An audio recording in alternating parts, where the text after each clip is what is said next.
ជំរាបសួរចានេះគឺជាផ្ទះឈើខ្មែរប្រណិតដែលដាក់លក់នៅក្នុងក្រុងសៀមរាបនៅជិតនឹងផ្សារចាស់នៅលើផ្លូវបេតុងហើយទំហំដី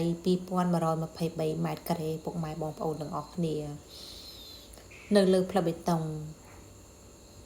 នេះគឺជាទិដ្ឋភាពខាងមុខនៅខាងមុខនឹងគឺសល់ផ្ទៃដីធំ